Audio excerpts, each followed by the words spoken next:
Enggak, kan? ini bukan debt collectornya itu dari mobil, tunggakan mobil, dari pinjol. Siapa yang pinjol? Atas nama siapa pinjolnya? Kok lihat aja gimana? Yang pasti bukan atas nama aku, Atas nama siapa? atas nama beliau. Komentar apa tuh Kak Tia? Suruh buktikan aja, dia ngomongin pinjol ini, buktikan aja. Ngoceh tanpa bukti. Assalamualaikum warahmatullahi wabarakatuh, saudara-saudaraku sebangsa dan setanah air. Ketemu lagi dengan saya di Gaspol Update. Teman-teman sudah pada tahu gak? Polemik yang melibatkan Ruben Onsu kembali ramai diperbincangkan setelah beredarnya podcast dan berbagai tanggapan netizen di media sosial. Perkembangan terbaru menunjukkan semakin banyak netizen yang menyampaikan pendapat, membandingkan berbagai pernyataan, serta mengingatkan pentingnya menyikapi informasi dengan bijak dan tidak terburu-buru mengambil kesimpulan. Nah, bagaimanakah videonya dan bagaimanakah respons netizen? Mari kita tonton bersama, kemudian mari kita komentari bersama di bagian akhir video. Ini dia. Kau bohong lagi. Enaknya gitu. Kalau pinjol, ya OJK itu sudah ada aturan kan, tidak boleh menagih ke rumah kalau memang menagih DC itu di atas jam 10, dia harus di jam kerja itu jam 10. Jadi perlu dipertanyakan itu. Ya, tapi yang pasti ngapain Ruben pinjol kalau dia bisa pinjam ke bank gitu. Ya, jadi itu yang perlu kami sampaikan gitu. Dan kalau memang misalnya dia yang pinjolnya Ruben misalnya datang ke rumahnya dia, kan berarti kan pinjolnya kan sekarang nih. Kan kemarin nggak ada pinjol, ya berarti sekarang nih pinjolnya setelah berpisah. Kan nggak mungkin juga Ruben memberikan alamat rumah Cilandak. Sarah, komentar sedikit lagi nih, gue gedek banget gue lama-lama. Kalau mau kelar masalah, temuin, omongin baik-baik. Tapi kalau lu rajin ngomong kemana-mana, itu namanya lu cari pembenaran. Roh. Sekarang lagi heboh masalah pinjol. Ruben Onsu itu bukan orang yang gila ani-ani perek atau jablay. Kalaupun dia punya utang, ini gue ngomong pahitnya dulu nih ya. Kalaupun dia punya utang, misalkan pinjol atau bank atau manapun, ya itu demi anak sama istrinya. Lu lihat dah, kita semua pada lihat. Segitu heboh harta dia, segitu heboh perabotan dia. Sampai anjing aja diempanin kuat 9 juta. Makan apa nih tuh? Anjing, tulang dinosaurus. Plastik sampah sampai 5 juta lebih, bantar gebang lu bungkus. Buah sampai 7,8 juta buah. Kalau lu pakai beliin payak mencret lu. Buah segitu banyaknya sebulan. Coba, kurang bagaimana dia ngempanin lu. Kalaupun dia banyak utang, semua karena apa? Karena anak sama istri. Gaya hidup hedon, ya kan? Artis enggak selamanya di atas, roh. Pendapatan lagi banyak bagus. Kalau lagi nyusut sedikit, nyusut aja. Udah. Segitu mah udah bagus banget jadi laki. Coba kalau gua, misalkan orang lain gitu ya, suruh penghasilan 1 miliar aja sebulan, apa misalkan berapa ratus juta, kita tahu penghasilan dia, tanggungan dia sampai ratusan juta begitu. Orang lain mau udah bunuh diri, ya dia masih hidup aja udah bagus banget, udah alhamdulillah banget ngadepin lu. Kudunya lu bersyukur, bukannya berkuar-kuar sono kemari. Ya, selesaikan masalah itu berdua, bukannya lu kesono kemari. Podcast. Cari pembenaran lu begitu adanya. Ini maaf banget tuh gua. Cuma saran aja roh ya, kagak ada habisnya roh. Kita netizen kepuyeng roh, ngeliat lu bener dah. Bener gua mah.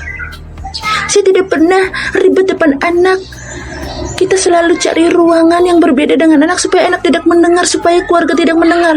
Muncul kan dari pihak sono, video lu ribut-ribut, dibuktikan kan nggak sesuai sama kata-kata lu. Udah ngapa roh, kagak capek apa lu ya Allah roh. Bagaimana gue bilangin lu roh? Pala lu sini gue tempel bangle biar eling lu. Elah. Jadi ada kiriman kasur baru lah ke rumah Pondok Indah. Kasur buat siapa? Aku nggak pesen, aku bilang gitu. Disuruh kirim bapak ke apartemen. Jadi mungkin dia sudah ada planning buat tinggal di sana bersama yang lain. Dan Supno. Lanjut. Security diomelin habis-habisan dong. Karena kenapa bisa ketahuan ke aku kalau mau kirim kasur ke apartemen. Tapi kamu nggak ada bukti kan itu? Nggak ada, tapi kita ada berantem, dia juga tahu mesti. Lah, nggak ada bukti tapi kok diomongin sih? Kan jadinya kosong ya? Soal selingkuh bang ada. Katanya beliin kasur untuk wanita lain. Buktikan kalau memang Ruben selingkuh. Emangnya sekarang ada nih ditanya Ruben itu setelah bercerai terus dekat dengan orang lain. Kan kemarin kita sudah bilang Ruben itu juga salah satu endorse tempat tidur, kasur.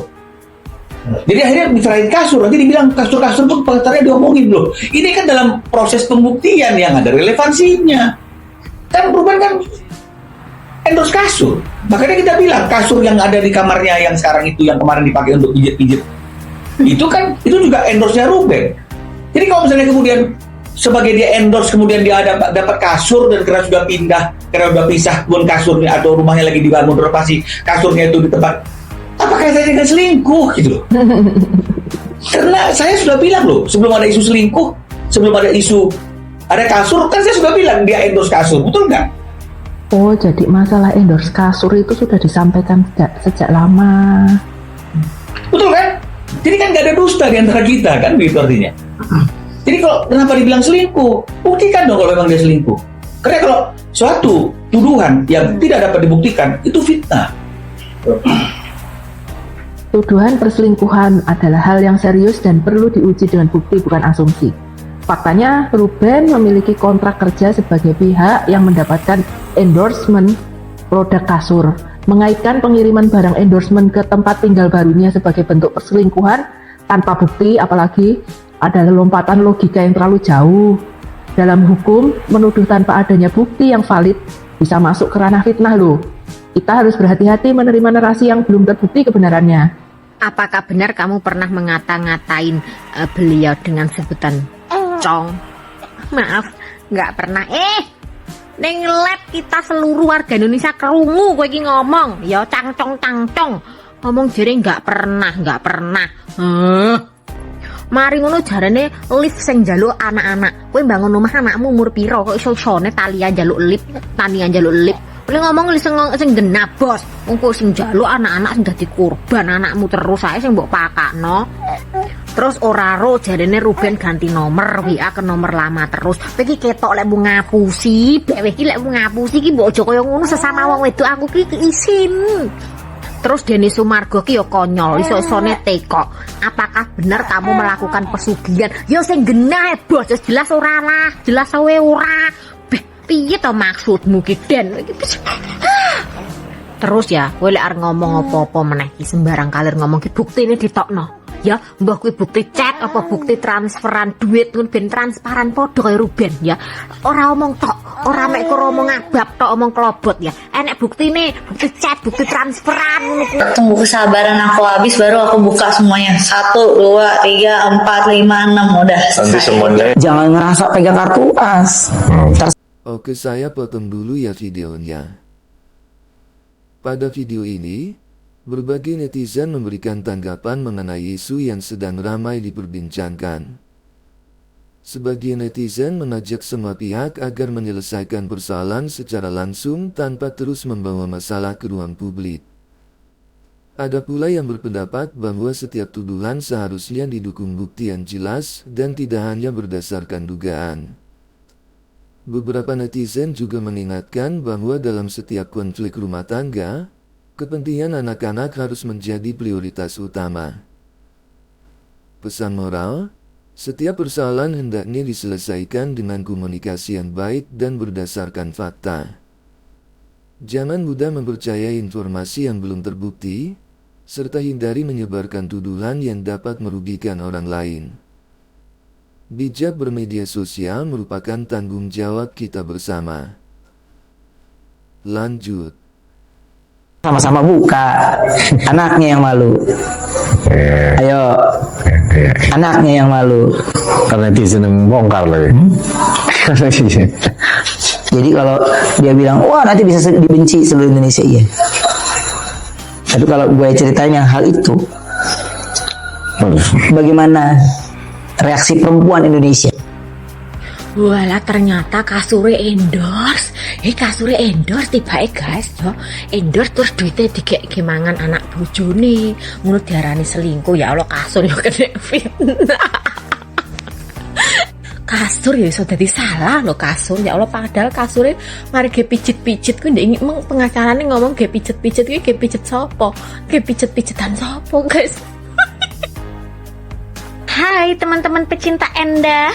Gimana? Udah nonton podcastnya Endah sama Densu? Udah ngerasa kasihan kalian? Atau malah naik pitam? Tenang. Aku mau ajak kalian membandingkan podcast Denny Sumargo dengan Paula tahun lalu dan podcast Denny Sumargo dengan si Endah. Ini kan masalah mereka ini kan hampir-hampir mirip gitu ya kan. Nggak bisa ketemu sama anak, dihalang-halangi gitu ya kan. Cuman bedanya ini yang cewek begini, itu yang cowok begono. Tapi coba kalian perhatikan deh. Ekspresi Denny Sumargo itu ketika dia podcast dengan Paula dan ketika dia podcast dengan Endah itu beda banget. Kelihatan banget Denny Sumargo itu respect gitu ya sama Paula. Beda nih sama yang barusan ini. Dan pada podcast Paula pada saat itu sedikit pun Paula tidak menjelekkan mantan suaminya. Walaupun udah dipancing sama Denny berkali-kali, dia tetap tidak mau membuka aib suaminya di luar masalah persidangan. Tapi beda nih sama yang satu ini nih yang barusan. Tanpa diminta pun dia udah mengumbar aib semua orang yang pernah ngasih makan dia, ngasih dia hidup enak, yang udah ngubah hidupnya dia. Gak tahu diri lu. Dan pada podcast Paula dan Densu itu 1000% semuanya itu membela Paula, mendukung Paula untuk memperjuangkan anaknya, memperjuangkan haknya, turut sedih atas apa yang terjadi pada Paula. Ya, woman support woman lah. Tapi berbeda 180 derajat ketika podcast dengan Endah. 10.000% semuanya nggak ada yang dukung dia. Semuanya dukung Ruben. Walaupun dia adalah seorang ayah dan ini seorang wanita, biasanya woman support woman, tapi kali ini tuh enggak. Karena apa? Ya karena kita itu udah cerdas gitu ya. Kita tuh nggak bisa dibohongi dengan fakta-fakta yang ada. Apalagi tersebar video-videonya dia waktu live itu seperti itu. Sekarang dia berusaha menyanggahnya. Itu kan kayak wow gitu ya. Sampai part dimana ketika dia nangis pun Denny Sumargo ekspresinya ya biasa aja. Menurut aku Denny ini tahulah orang yang bohong sama enggak itu yang mana. Dan satu lagi, waktu podcast sama Paula itu menjawabnya dengan lantang, tanpa ragu-ragu, tanpa aiu, tanpa babibu. Tapi kalau Neng Endah ini ditanya apa, jawabnya apa. Ditanya ini, jawabnya nggak tahu. Ya udah, nggak tahu aja terus. Endah. Endah, kau kok nggak nyambung? Kan dibilang jangan selalu mengumbar kemesraan di depan publik karena kita ini masih di adat ketimuran di Indonesia gitu. Kok jawabnya dari awal aku pingin dekat dengan anak-anakku sehingga aku jualan di rumah aja supaya bisa memantau anak-anakku. Jadi supaya anak-anakmu bisa melihat kau bermesraan gitu dengan si CEO. Gini aja deh, to the point aja gitu. Daripada kau ngomong kayak gitu ngalor ngidul, mending kau bilang iya saya khilaf, saya minta maaf, saya tahu itu sudah berlebihan, gak enak dilihat, dan saya janji gak ngulang lagi gitu, gak melibatkan anak-anak saya lagi kalau jualan, kayak gitu deh. Aku pikir RO itu sakit-sakitan, badannya kurus sampai berobat ke Singapura. Dan banyak orang berpikir bahwa dia itu nggak umur panjang. Aku pikir dia itu kena guna-guna atau kena santet. Tapi setelah melihat podcastnya Densu, ternyata selama ini dia itu ngebatin. Karena hidup sama pasangan yang NPD. Kalian ngerti kan? Setelah saya melihat nih ya, percakapannya Cici SW ya di podcast Kodensu gitu ya. Menurut penilaian saya nih ya, Cici SW ini terlalu banyak actingnya ya. dan di situ dia meluapkan, sebenarnya dia tuh sedang meluapkan amarahnya ya untuk cari pembenaran ya, bahwa sepertinya Cici SW yang benar, Koer ini yang salahnya banyak banget gitu loh ya di saat pernikahan mereka sampai setelah mereka pun berpisah ya. Banyak ungkapan-ungkapan dari omongan Cici SW ditujukan banget kepada beliau ya. Beliau itu maksudnya pasti Koer lah ya. Dan juga dia dengan ceritanya dia juga sambil menangis ya gitu. Dia benar-benar sangat pintar memainkan perannya ya. Memainkan pencitraannya itu sangat pintar banget ya. Jadi sepertinya dia mau meyakinkan ya para netizen pendukungnya dia ya bahwa dia yang tersakiti ya. Tapi jangan salah Cici SW ya. Kami ini netizen ini tidak bisa lagi dibodohi ya dengan tutur katamu yang halus di dalam menjelaskan masalahmu ya, juga dengan air matamu ya. Kami netizen sudah tidak terpengaruh ya. Kami punya penilaian sendiri terhadapmu ya. Karena apa ya? Kamu itu lupa bahwa ada jejak digital ya, yang kita sudah gabung-gabungkan seperti kita main puzzle ya. Jadi kita sudah bisa melihat banget bahwa kamu itu banyak ceritanya yang terlalu dilebih-lebihkan gitu ya. Kalau nanti saya bilang terlalu banyak bohong, salah juga. Nanti saya dibilang mencemarkan nama baikmu, nggak punya etika ya. Jadi di sini saya ngomong jujur aja. Oke, saya potong dulu ya videonya. Pada video ini, sejumlah netizen membandingkan isi podcast dengan berbagai peristiwa yang pernah terjadi sebelumnya. Mereka menyampaikan pendapat mengenai cara seseorang menjelaskan suatu persoalan di hadapan publik. Ada yang menilai penyampaian sebaiknya dilakukan dengan tenang, tidak membuka aib keluarga, dan lebih mengutamakan penyelesaian melalui jalur yang baik. Netizen juga mengingatkan pentingnya melihat suatu persoalan secara utuh, bukan hanya dari potongan video yang beredar. Pesan moral, jangan menilai seseorang hanya dari satu sisi cerita.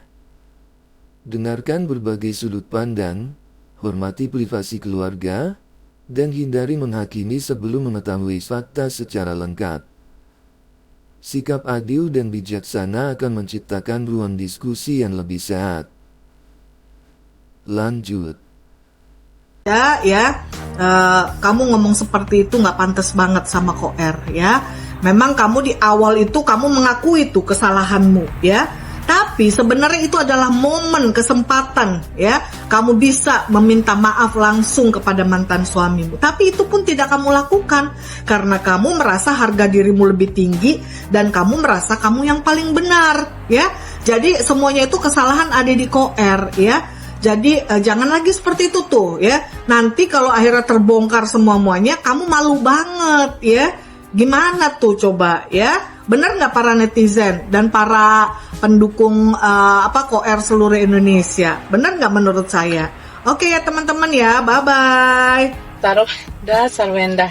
Aku tuh dari semalam sebenarnya aku gregetan gitu, pengen komentar gitu tapi karena aku di posisi di rumah sakit, aku tidak bisa teriak-teriak ya karena di rumah sakit, karena aku berhabis sakit. Aku mau berkomentar tentang podcastnya Sarwenda. Ini kalau ada pengikutnya, fans-fansnya Sarwenda, inilah golongan junjungannya seperti ini, ya pengikutnya pasti sama kayak begini. Jadi manipulatif NPD gitu kan. Sarwenda, aku cuma kasih tahu sama kamu ya, kamu jangan pernah berlindung di belakang anak-anak kamu. Dan jujur aja, netizen Indonesia tidak pernah loh membuli anak-anak kamu. Jadi kalau kamu bisa sempat bilang kamu anak kamu dibully, itu kamu tuh kena pasal tuh nanti tuh. Ya, wajar kalau Indonesia memboikot kamu karena kamu itu melimpahkan kesalahan kamu tuh kepada masyarakat Indonesia dan netizen ya. Terus yang kedua ya, kamu yang membuat permasalahan duluan. Ketika kamu menghina, bilang cong anjing jing sama mantan suami kamu ya, secara tidak langsung itu diduga dengan kamu berurusan dengan mantan suami kamu. Terus apa pendapat anak kamu? Jangan pernah kamu melibatkan anak-anak kamu ya. Jadi nih KPAI, pengadilan ya, ini sudah kasih tahu kan bagaimana keputusannya ya, karena kalau perempuan sakit, seorang ibu yang sakit tidak cocok untuk merawat anak. Kenapa? Karena ini dari kita lihat, ambil kesimpulan dari podcastnya dia ini ya, dia itu berlindung di belakang anak-anaknya dan itu tidak bagus. Jangan kesalahan dia dilimpahkan kepada anak-anaknya. Jadi ambil kesimpulannya, jadi supaya kenapa dia bernaung di belakang anak-anaknya, supaya dia tidak disalahkan gitu kan, padahal dia yang mulai duluan, dia yang menyebarkan fitnah, dia yang bermasalah, jadi melimpahkan ke orang lain. Jadi dari sini sudah paham kan? Hey, pembela Sarwenda, pembela Sergio ya, sudah paham kan otaknya seperti apa. Jadi mereka berdua itu cocok tuh, Sarwenda sama Sergio cocok bersama, sama-sama orang sakit. Ditanya A jawabannya Z, ditanya Z jawabannya D. Nah itu Kodensu kan bilang ya, lu ada kesadaran nggak kalau apa yang lu lakukan itu bisa menyakiti mantan suami lu. Nah itu pertanyaan yang bagus tuh kok ya. Ya, nah maksud kita gini loh. Aku kan nonton ya podcast kamu. Jadi ada inti-intinya yang kita ambil gitu ya. Terus kamu bilang kamu nyimpan sendiri, oke. Tapi jangan dibongkar Bu gitu ya kan. Terus satu. Kedua, kamu bilang nggak mau melibatkan banyak orang. Kalau netizen Indonesia ini semuanya, kalau nggak di up satu video itu nggak akan nanggepin. Tapi yang awal mula yang mengeluarkan di media sosial siapa Bu? Itu ya kedua. Ketiga, lu nggak, ya pokoknya semua orang nggak usah banyak kala rana-rana yang sudah ikut campur gitu kan. Nggak bisa lu diemin netizen Indonesia men, ya Bu, nggak bisa. Karena netizen Indonesia ini kalau tidak ada api tidak ada juga asap ya kan, kayak gitu. Jadi ya ampun, siapa sih yang nggak mikirin anak-anak kamu nanti jadinya akan tahu begini? Pasti akan tahu. Media sosial itu tidak akan pernah ditutup gitu loh ya, kecuali tuh Meta dan segala macam semuanya tiba-tiba menutup semua, tidak ada lagi namanya media sosial. Nah baru tuh bisa ditutup ya kan. Kalau ini enggak, sampai nanti kita nenek kakek juga tetap aja ada, sampai keturunan ke-8, ke-7, ke-9 pun masih ada aja. Nah maksudnya kita, memang kamu kan bilang tolong aku dinasihati kalau ini, tapi kamu terus melakukannya gitu loh.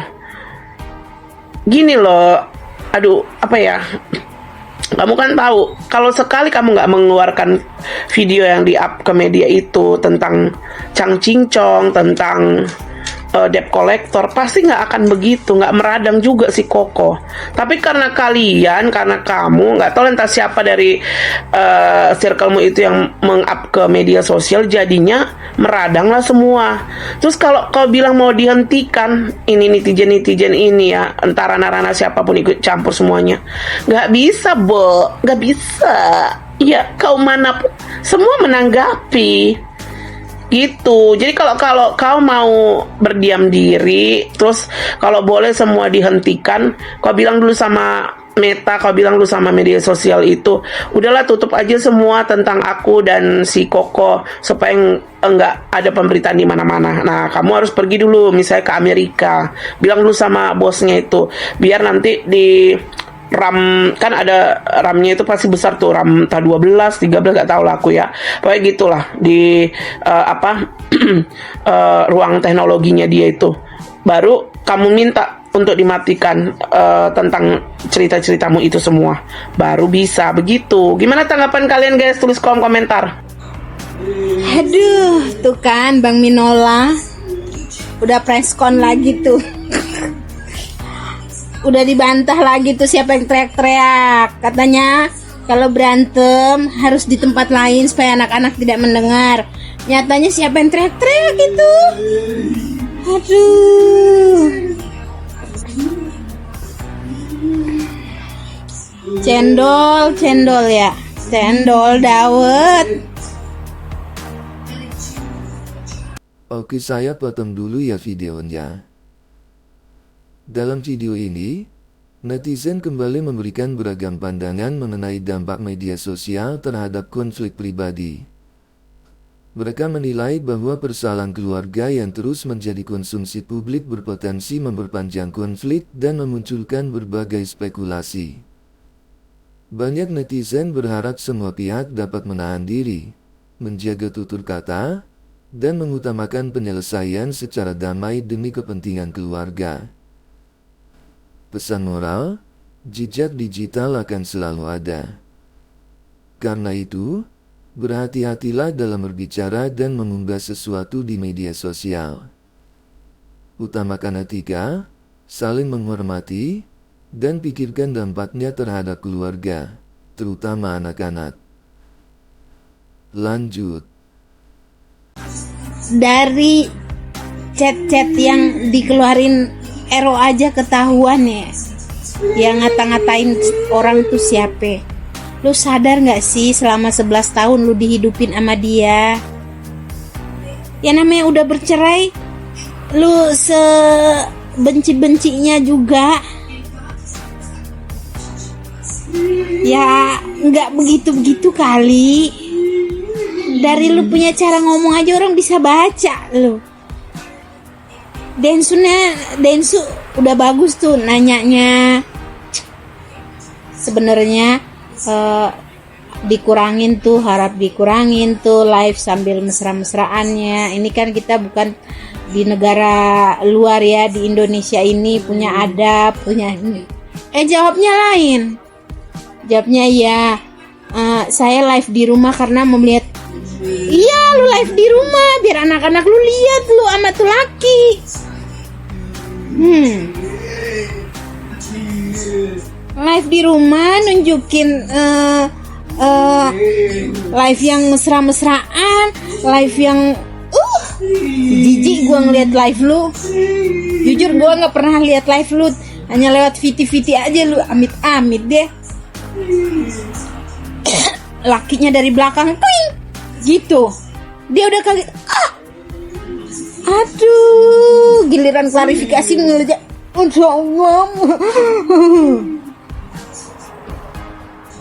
Jangan gitu, coba ngomong kayak waktu kamu bilang tuh ngatain dia. Cong, gua nggak butuh lu, duit lu anjing.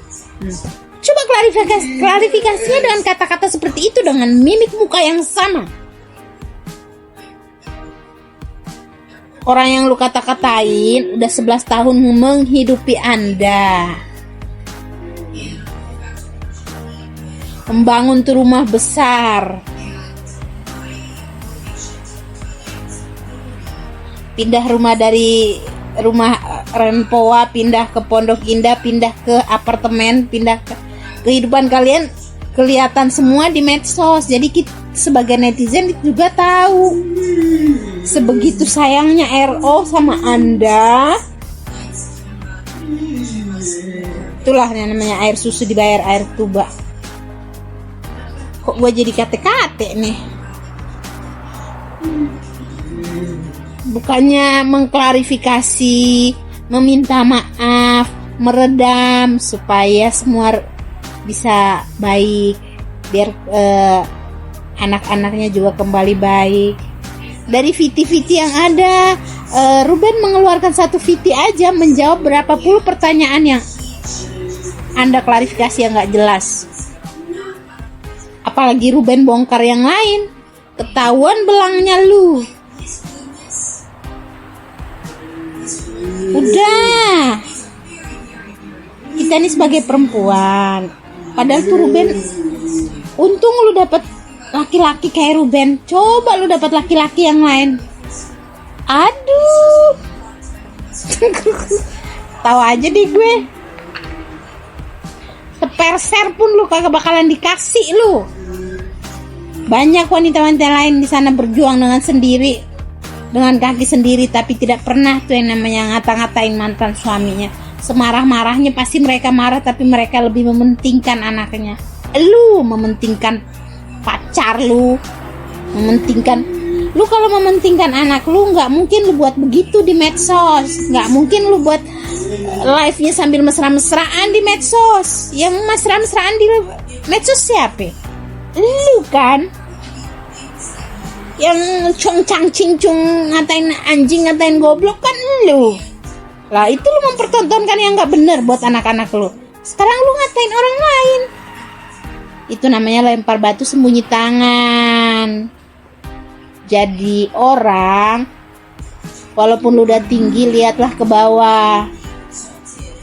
Dia dulu tuh pernah kasih makan lu dengan capek dia, sakitnya dia, jungkir baliknya dia. Sampai kalian udah cerai juga dia masih ngasih uang 250 juta tiap bulan loh. Kagak tahu bersyukurnya lu. Laki-laki mana tuh yang ngasih dia bulan 250 juta lu. Apalagi udah cerai lu. Anak masih kecil-kecil, kebutuhan gak terlalu banyak.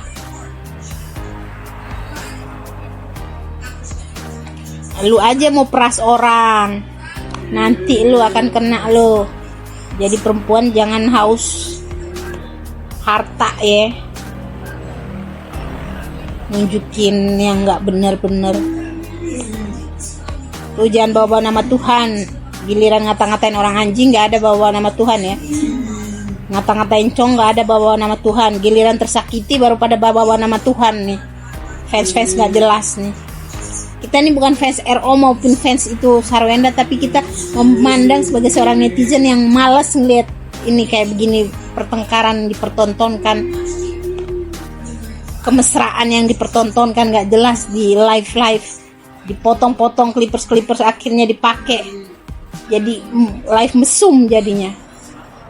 Harusnya lu minta maaf di situ sebagai masyarakat orang Indonesia jadi emosi gara-gara lu. Makanya mulut sama perbuatan tuh disamain. Jangan lu mulut lu menangis, badan lu menari-nari. Heran gua nih wanita satu nih. Kita sesama wanita tapi nggak begitu caranya. Kita support woman support woman tapi nggak begitu caranya. Sarwenda, lu lihat. Hah? Ini ada gudang. Nah ini bener kata kakak kegila. Wen, lu lihat kan? Lu bilang di podcast kemarin itu bilangnya Ruben itu boros, aku itu kan orangnya detail, kalau masih ada buat apa gini bla bla bla, pokoknya gitu. Lihat guys, nunjukin fakta ke Sarwenda mah nggak usah jauh-jauh. Jejak digital itu tuh kemauan Sarwenda, bukan Ruben ya. Itu tuh Sarwenda yang mau. Oke, saya potong dulu ya videonya. Pada video ini, netizen kembali menyoroti pentingnya saling menghargai meskipun hubungan telah berakhir. Mereka mengingatkan bahwa setiap orang pernah memiliki perjalanan hidup bersama sehingga rasa hormat tetap perlu dijaga. Selain itu, banyak yang berharap konflik tidak terus dipertontonkan di media sosial agar tidak memperkeruh keadaan. Pesan moral, perpisahan bukan alasan untuk saling menjatuhkan. Menjaga sikap saling menghormati, mengendalikan emosi, dan memilih jalan damai merupakan teladan yang baik bagi keluarga maupun masyarakat. Lanjut. Minimarket di rumah, kompor 1M, dia yang mau, bukan Ruben. Intinya mah jejak digital. Intinya jejak digital, mama. Ya, begitulah. Pokoknya musuh terbesar lu itu bukan Ruben, bukan netizen, bukan siapapun, tapi jejak digital yang ngimbangin kata-kata dan ucapanmu. Wen.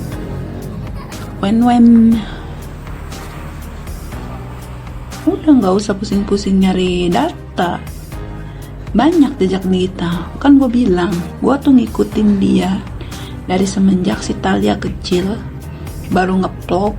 Dia sering cuci pakai tangan, dia sering pakai daster, terus masak bekal, terus datanglah Onyo, ya kan? Aku ngikutin, aku berhenti ngikutin dia itu berhenti nonton kayak semenjak pokoknya si Tania udah agak gede. Terus habis itu kan cerai itu. Tapi waktu pindah ke rumah itu aku masih ngikutin, ke rumah gede itu waktu pindah masih ngikutin aku. Jadi ya tahu dong ya, dari vlog-vlog kalau dia belanja, bayangin barang sebanyak itu nih, kata Ruben, kalau 3 habis langsung diisi lagi, udah kayak supermarket pokoknya begitu.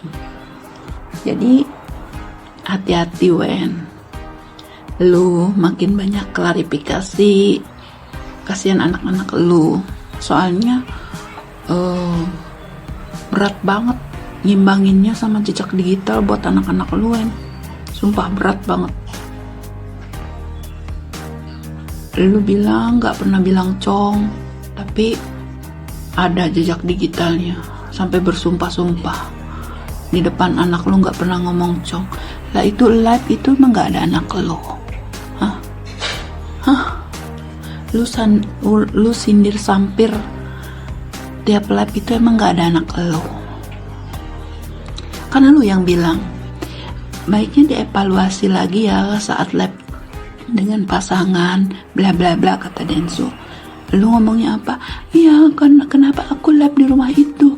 Karena aku ingin memantau anak-anakku. Berarti anak-anakmu selalu ada di situ saat engkau mesum.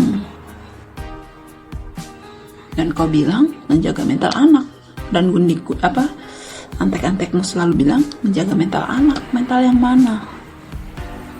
Udah pokoknya mah tunggu aja rujakan, pokoknya sampai mungkin ya sampai hak asuh anak kelar, lu bakal dirujak terus. Baik, saling waras Wen. Muak banget asli. Dalam hidup gue nggak pernah semuak ini sama seseorang. Baru kali ini gue muaknya bener-bener sampai ke ubun-ubun. Gue tahu sekarang ya, akhirnya gue bisa ngerasain apa yang dirasain sama si Sarwenda selama bertahun-tahun dengan nih laki. Gila, senggak mau ininya dia dipojokin, dia nggak mau dipojokin guys, dia nggak mau disalah-salahin, dia tuh maunya perfect di mata-mata orang ya. Baru sekali loh Sarwenda hadir di podcast, tapi langsung bertubi-tubi diserang sama nih laki. Kalian yang pembela Ono ya, pembela Ono, mikir coba ya, gimana ceritanya sih? Gimana ceritanya bisa nyebarin CCTV cuma karena perkara si Sarwenda bilang dia nggak pernah mau ribut di depan anak, langsung dibeberin dong tuh CCTV. Gue juga bakal ngeluarin statement kalau gue nggak pernah mau ribut di depan anak, dan gue nggak pernah mau. Gue selalu ngajak suami gue ribut itu pas anak gue lagi tidur atau nggak pas anak gue nggak ada. Tapi ada satu waktu ya kita tuh suami istri gak bisa ngontrol ya, apalagi masalah perselingkuhan. Laki gue kalau misalnya kedapatan beli kasur yang gue gak tahu itu fungsi kasurnya buat apa, buat siapa, gue pasti bakalan ngamuk. Jangankan di depan anak gue, di depan mertua gue, di depan emak gue, di depan siapapun itu, gue bakalan ngamuk. Gue bakalan bener-bener ngamuk sebesar mungkin. Bisa-bisanya ya pakai senjata itu untuk melawan omongan si Sarwenda. Ya, lu orang ya, coba ya nonton podcastnya Sarwenda itu ya, jangan yang dipotong-potong, nonton itu kan ada sumbernya. Si Kodeni itu nonton itu, lu nonton itu ada 2 jaman loh, kurang lebih hampir 2 jam ya. Kalian nonton, dan jangan lupa sebelum nonton tuh kalian tuh harus wajib banget berdoa, bersihin pikiran dan hati kalian dulu ya. Jangan kan nonton tapi sambil kayak bawa-bawa setan gitu loh, sambil kayak percuma kalian nonton, nggak akan berfungsi ya. Makanya kalau nonton podcast Sarwenda ya, buat kalian yang pembenci-pembenci, biar kalian tuh nggak tambah dosa, sebelum kalian nonton ada baiknya kalian tuh bener-bener berdoa dulu, bersihkan hati dan pikiran kalian yang biar nggak picik, ngerti nggak sih?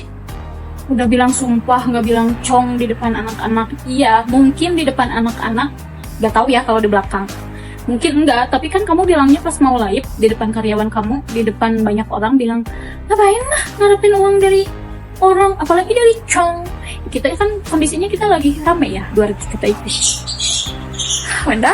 Bocah ini bongkar kedok Sergio. Untuk Tante Sarwenda, ya, laki baru kau itu siluman ular. Kau nggak nampak dia kayak gini? Gitu-gitu dia, siluman ular dia itu. Kau tengok matanya yang kayak nih, sampai kayak gini dia nengoknya. Anjir. Untuk Tante Sarwenda hati-hati ya, tiap malam kau dibanting. Asik. Enggak ya, bercanda. Akhirnya kita sampai di ujung video. Pada video terakhir, netizen membahas pentingnya konsistensi antara perkataan dan tindakan.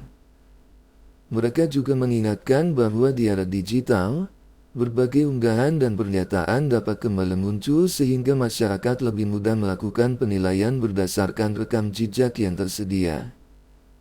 Banyak netizen berharap seluruh pihak dapat mengakhiri polemik dan lebih fokus pada kehidupan masing-masing. Pesan moral, kejujuran, konsistensi, dan tanggung jawab atas setiap ucapan merupakan nilai yang harus dijaga. Gunakan media sosial untuk menyebarkan hal-hal yang bermanfaat, bukan untuk memperpanjang perselisihan. Mari membangun budaya saling menghormati dan tidak mudah terprovokasi oleh informasi yang belum terverifikasi. Demikian dulu komentar dari saya. Yang dapat kita petik dari pembahasan kali ini adalah bahwa setiap persoalan hendaknya diselesaikan dengan kepala dingin, mengedepankan komunikasi yang baik, serta menghormati proses yang berlaku. Jangan mudah terprovokasi oleh potongan informasi atau opini yang beredar di media sosial. Mari kita jadikan setiap peristiwa sebagai pelajaran untuk lebih bijak dalam berbicara, lebih berhati-hati dalam menggunakan media sosial, dan lebih mengutamakan perdamaian daripada perselisihan. Sebelumnya saya memohon maaf jika dalam penyajian konten ini ada kata-kata yang menyinggung, kurang tepat penggunaannya, atau ada data yang dianggap keliru atau salah. Saya memohon maaf yang sebesar-besarnya. Kita jumpa lagi di lain video. Salam NKRI.